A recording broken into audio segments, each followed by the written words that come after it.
Well, hello, my YouTube friends and family. So today we have lot 42, and we are still working on the book bundle where you get 10 books for $2, which breaks down to 20 cents a piece.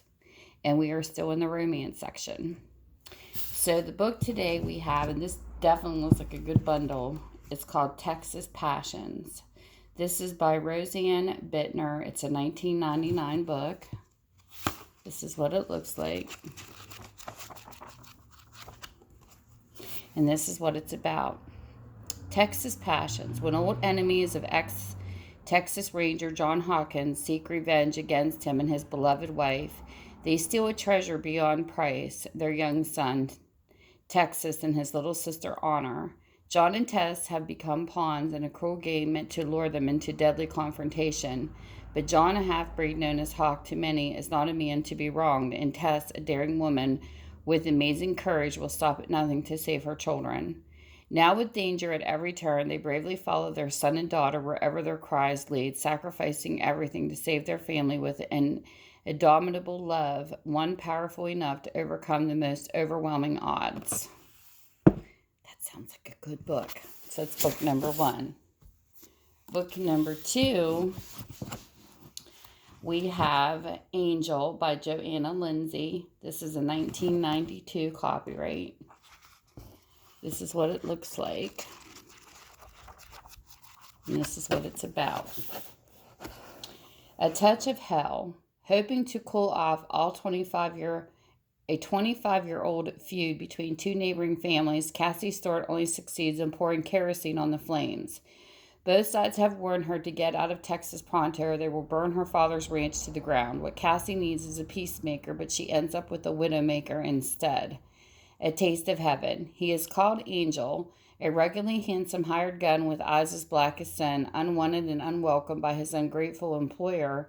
He would just as soon leave Cassie to fend for herself, but a stubborn sense of duty and a desire to taste the sweetness of her kiss steals Angel's resolve to make Cassie want him, come hell or high water, for more than his gun alone.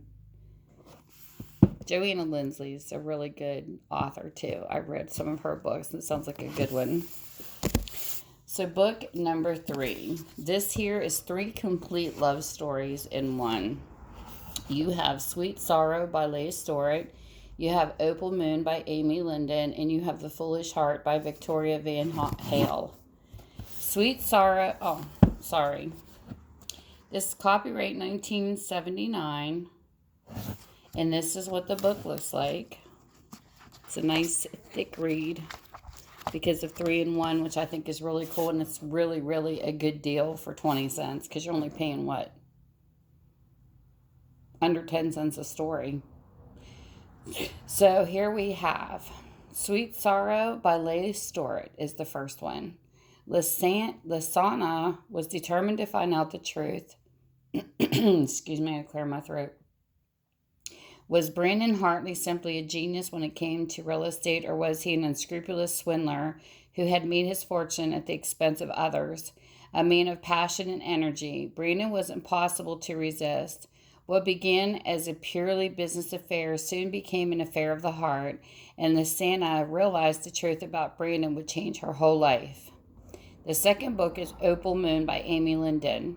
Any woman would find Rolf Jordan attractive, but how could Eva suspect me of trying to steal him away from her? She's been like a sister to me, Lucinda thought.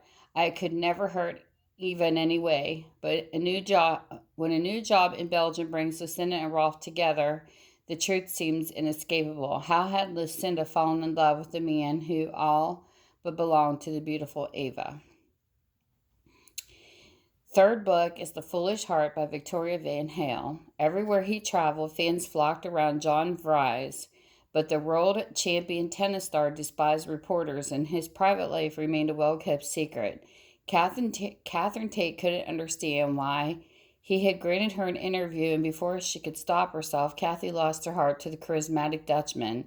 Yet no matter what John said, she refused to become another of his conquests. After all, love wasn't merely a game to Kathy. So there's all 3 in that one.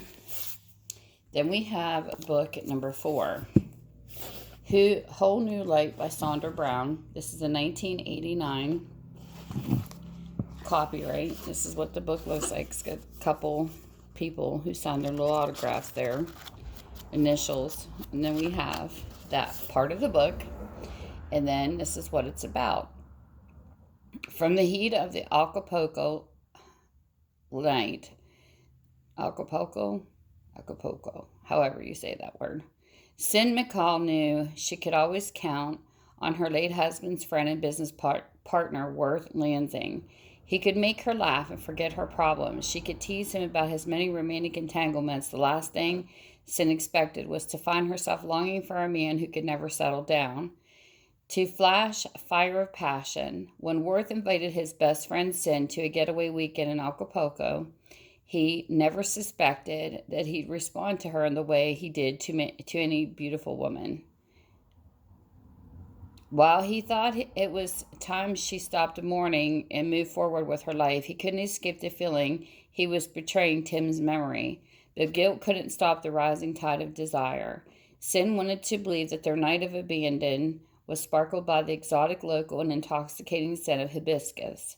Worth knew they shared something deeper, a passion that would outlast the Mexican sun glow. If only Sin would open her heart to new possibilities and the promise of love. So there we go. Looks like a good book. And then we have book number 5. This one here is called Virgin Fire by Elizabeth Chadwick. This is a 1991 book. It's got a little writing there, a little hole punch. That's what the book looks like. And this is what it's about. Tale of a Tub. As the proud owner of one of the few bathtubs in rough and tumble Spindletop, Jessica Parnell was besieged by oil drillers, speculators, confidence men, and riffraff, everyone longing to take advantage of her precious facilities. But of all the grimy males in booming Texas oil town, the most persistent was her own estranged husband, Travis. Though Jessica was hesitant to grant him weekly bathing rights, she soon changed her mind when Travis turned his Saturday night ablution into a wet and wild seduction. Here at last was one man who was more thrilling when he was downright dirty. That sounds like a good book. So there's number 5. Okay. Number 6 kind of takes you back to your teen years. That's why I like this one, because it's a variety.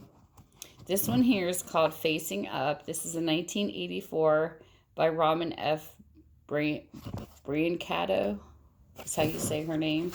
This is what the book looks like. So this is kind of like a young adult one, which is kind of cool to see. And it says, Jep and Dave, they were opposites, but they're closer than brothers. Jep's got everything conservative Dave would love to have: freedom, independence, and charisma. And Susan. Dave's always loved her ever since 7th grade, and he could live with the three of them, always doing things together, except now. Susan started approaching him in a way he doesn't know if he can resist, not even for Jep. There's nothing as bad as cheating on your best friend, and nothing as bad as wanting what you can't have. But Dave hardly gets to make a choice before a dark night and a sick road change everything for all of them forever. They didn't see it coming. And this looks like a really good book. Then you have number 7. This is called Going Steady. I haven't heard that word in forever. By Emery. This is a 1950 book. This is what it looks like.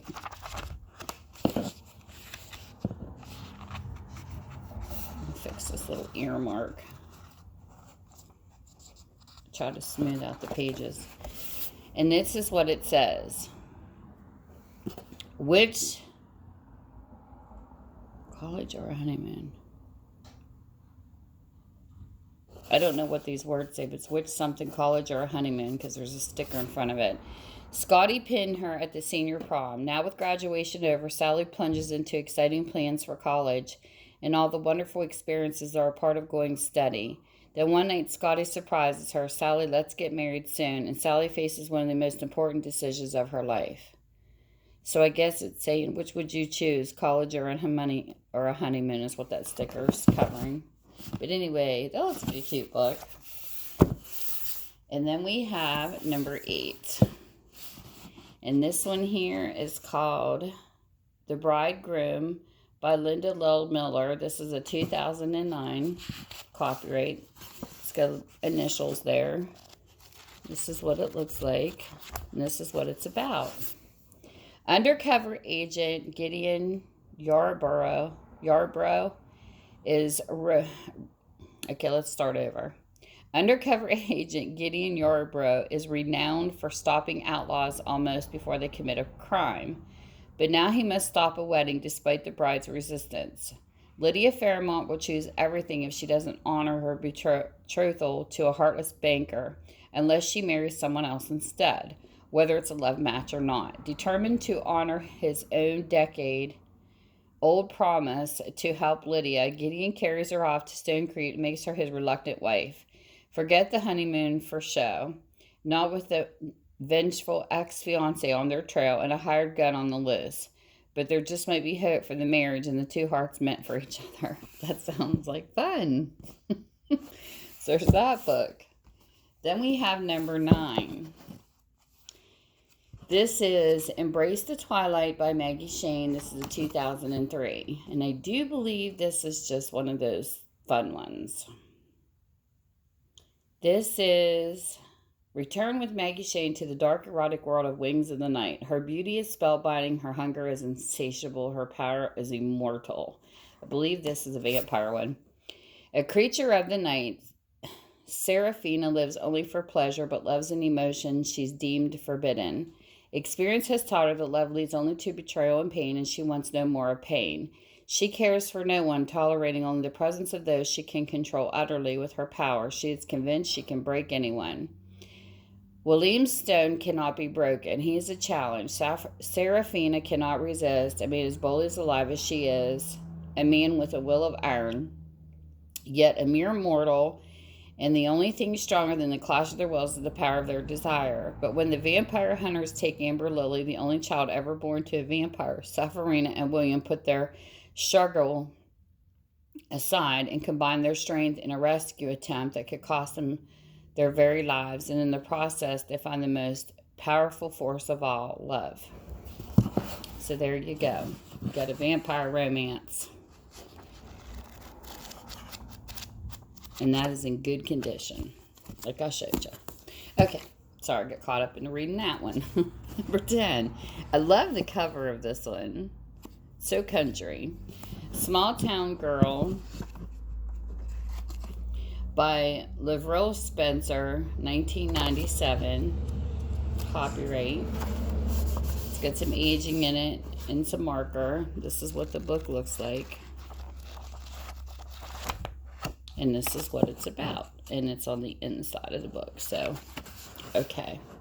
18 years ago, young Tess McPhail left her tiny hometown of Wintergreen, Missouri, population 1,713.